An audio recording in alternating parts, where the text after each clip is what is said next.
So in this video today, we're going to go over graphing rational functions.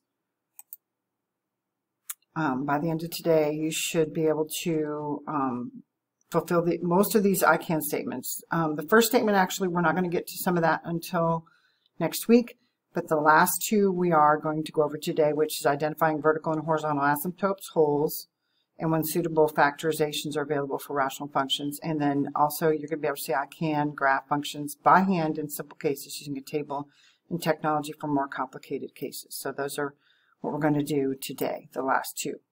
So the first thing I want to talk to y'all is this term asymptote. An asymptote is a line that the graph approaches but does not touch. So in essence, it's an imaginary line. So we're going to draw it with dashes that we're going to use in the graph to be able to draw our equations.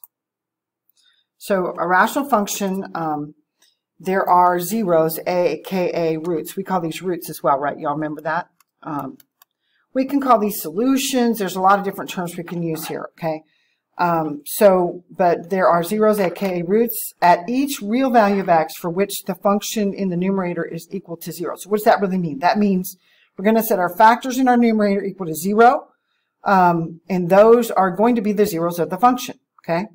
Then there's also this thing called a vertical asymptote. Again, remember, that's a line that the graph approaches but does not reach, and it's going to help us, again, to draw the graph. And in this case, we're going to take the factors of the denominator and set them equal to 0, and that is going to be our vertical asymptotes. So example 1 says find the zeros and vertical asymptotes for the following function. So we have f of x equals x squared minus 4 over x minus 5. So the first step here is we're going to factor the numerator. So that's going to be our first step. So we're going to factor our numerator. Hopefully you remember how to do this. Take the square root of x squared, that's x. Take the square root of 4, that's 2. And then we're doing a plus and a minus here because that is the difference of two squares. Then it says set each factor equal to 0 to find the zeros. So that means we're going to do x plus 2 equals 0. So x is equal to negative 2. And x minus 2 equals 0. So x is equal to 2. So these are the zeros of the function, and that means we're going to be able to go ahead and put these dots over here. So we've got one right here at negative 2, and then we've got another one at 2. Okay. Then it says factor the denominator. So that's going to be our next step. So we're going to factor our denominator. And in this case, we don't have to factor it because it's already simplified. And then it says set the factors equal to 0 to find the vertical asymptote. So we're going to do x minus 5 equals 0. So x is equal to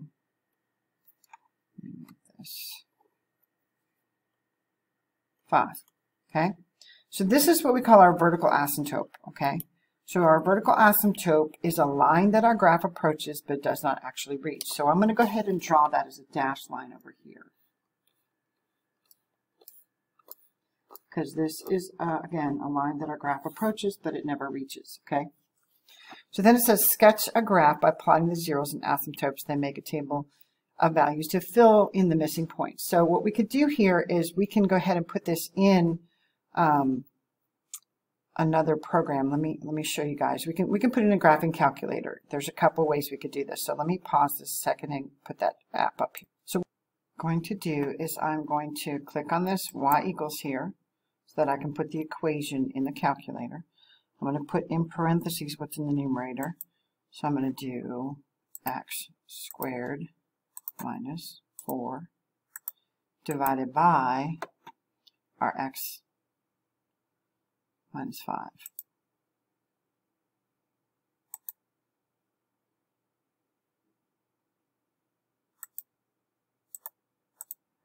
Okay, then I'm going to go ahead and graph this. Click the graph button up here.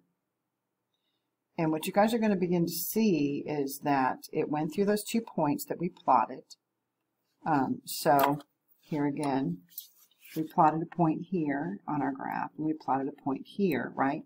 And then we also said that we had a line, 1, 2, 3, 4, 5, an imaginary line that was going through here. Do you remember that? So our graph is actually approaching that imaginary line, okay? And that's what we call our vertical asymptote at x equals 5. So I also want to show you guys the table. So I'm going to go second graph here, and it's going to show us the table of these terms. So notice here at -2 it was 0 because that was a 0 of our function, and at 2 is 0 because that was another 0 of our function, and at 5 there's an error message, and that should be there because what that tells us is that is the vertical asymptote. Now you can have some fill-in values here. So this is how you could create your table, is by using the table function of your graphing calculator. And it would give you some fill-in values to get the graph accurate. Now what we're really looking for here is a physical representation of the graph, okay? So we're going to go down here and go up just a little bit and down. Oops, that was not very clear, y'all. So let me try to do that again. I do my curve very well. So go up a little bit and back down, and then this is going to approach that line, but it's never actually going to reach it, okay? So that's a physical representation of my graph. So what am I really looking for when you guys are graphing? What we're looking for is that you have properly plotted the zeros of the function, which were these numbers right here, the x is equal to -2 and the x is equal to 2, and then also the vertical asymptote over there in green, okay? So I'd like you guys to try this next one and then come back to me when you're done. Okay, so I'm going to go ahead and do this. I'm going to factor. That was our first step, so I'm going to factor our numerator. We've got x and x. The factors of -3 that when added together give you a -2 or -3. And +1.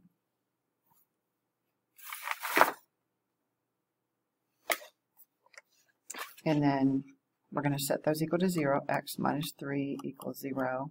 So x is equal to 3. And then we got x plus 1 equals 0. So x is equal to -1. So these are the zeros of our function. So these are our zeros. Okay. So we got 1 at 3 right there. We've got 1 at -1 right there. Okay. Then we're going to find our asymptote. Okay, a vertical asymptote. So first, that was, actually we did step 1 and step 2 there. So step 3 was finding our vertical asymptote, right? So we're going to set our factors, or we're going to factor the denominator. We don't have to do that because it's already factored. So we're going to set those factors equal to 0. So x is equal to 2. So this is where our vertical asymptote is. So once again, I'm going to do that in a different color. And I'm going to do it as a dashed line because it's an imaginary line. It's not a real line.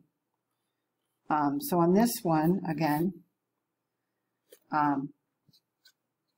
that is our vertical asymptote. So let's go ahead and, again, look at this on the graphing calculator. So we're going to do y is equal to, again, here. We're going to clear this out, and we're going to put in our equation, x squared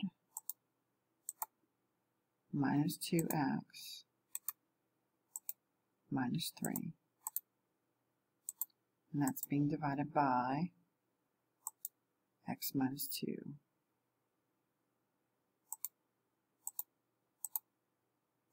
I'm going to go ahead and graph that again. And again, we should be able to see our zeros of our function here that we already plotted. Okay? So, and indeed we do. So here again, we had at -1 and we had at 3.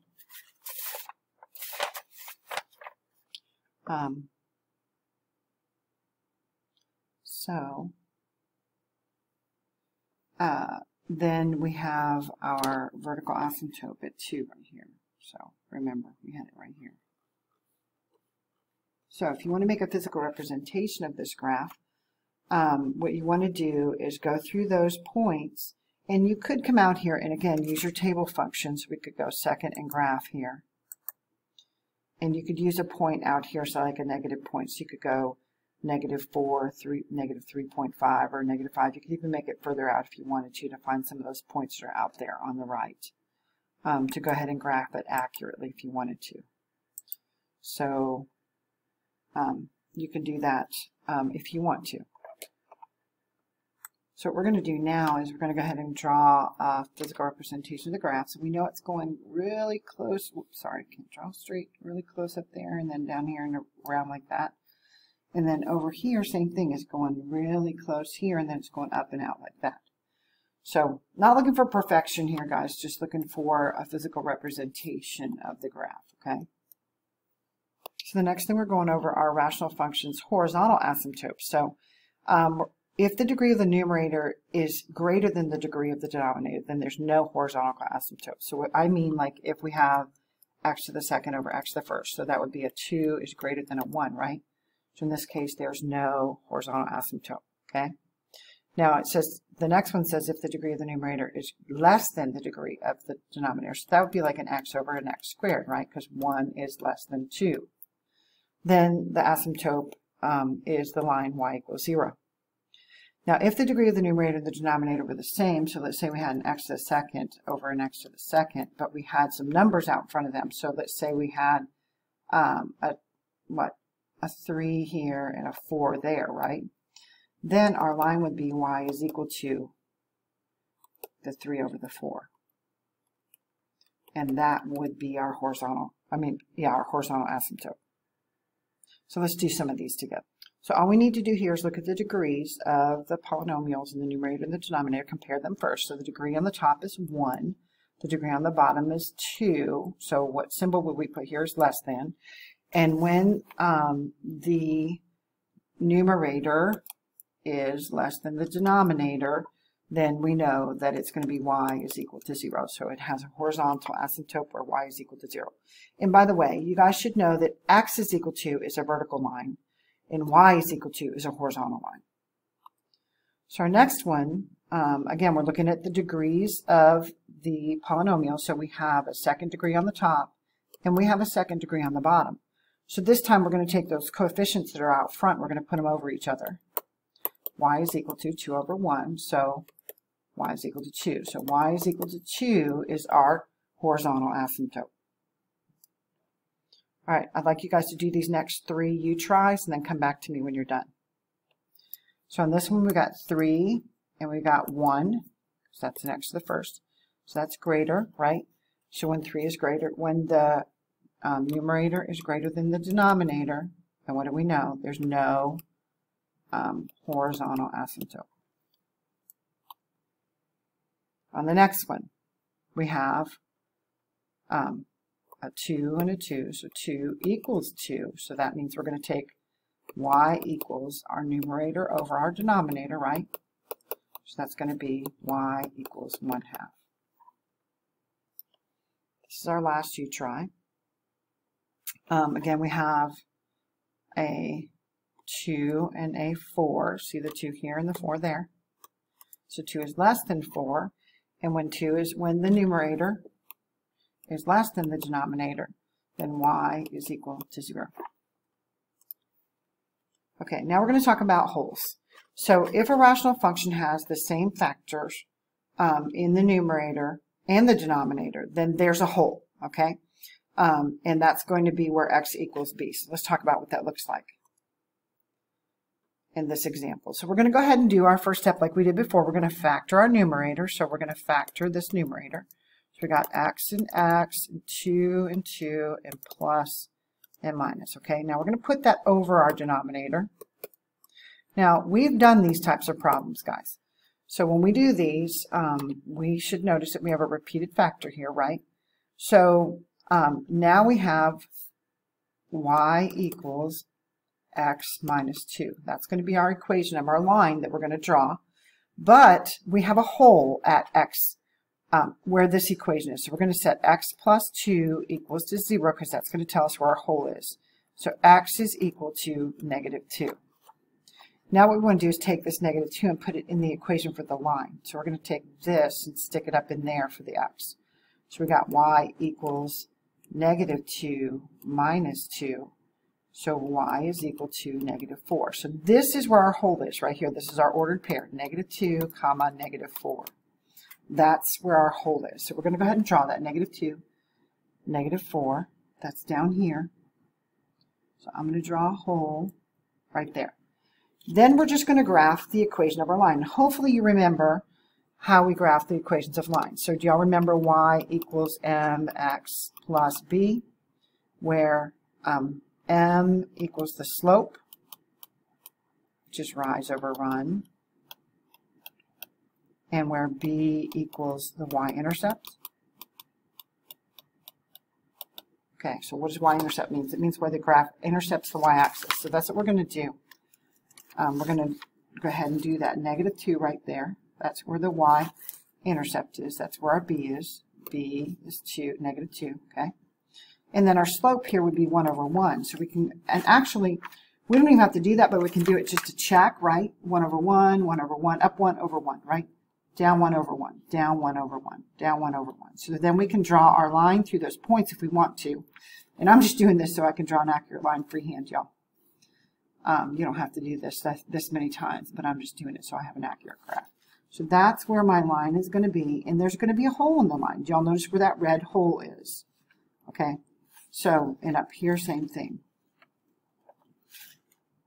Why put those dots there, y'all? Makes my line a little straighter. Okay, so that is the graph of x squared minus 4 over x plus 2, and it has a hole in it at the point -2, -4. So this is where our hole is right here, guys. Okay, these were our zeros. These were the zeros of the function, right? Okay,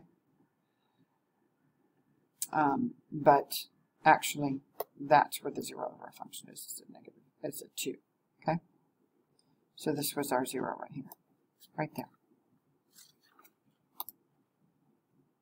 All right, so 3b, same thing.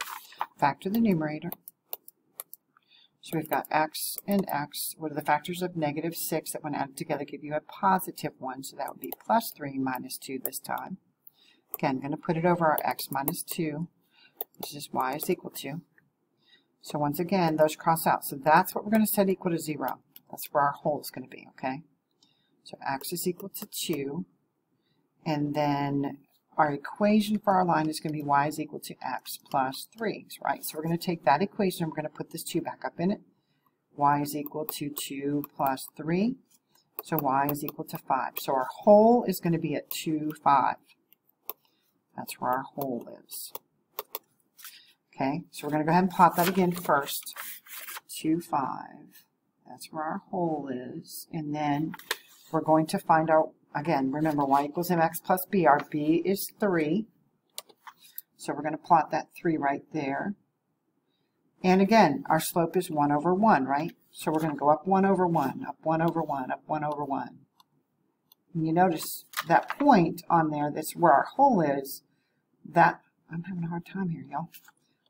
That still is on our line. It's just that it's a hole in our line, okay? So we're going to go down here and draw a line. You guys can use a straight edge, obviously, to do this. And then up there, okay? So we got one more. Let's have you guys do this, and then we'll do it together. Again, I've got x plus 3, x minus 3 over x minus 3. Those are the 2 that are repeated. This is our y is equal to, so we got y is equal to x plus 3 again.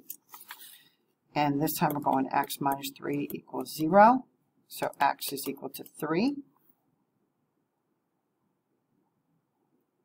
So that's where our hole is going to be. So we're going to say y equals 3 plus 3. So y is equal to 6. So our hole is going to be at 3, 6. So let's go ahead and draw that again.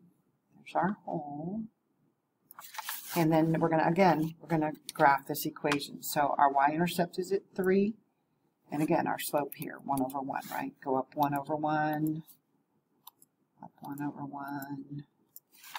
So hopefully you guys are seeing this.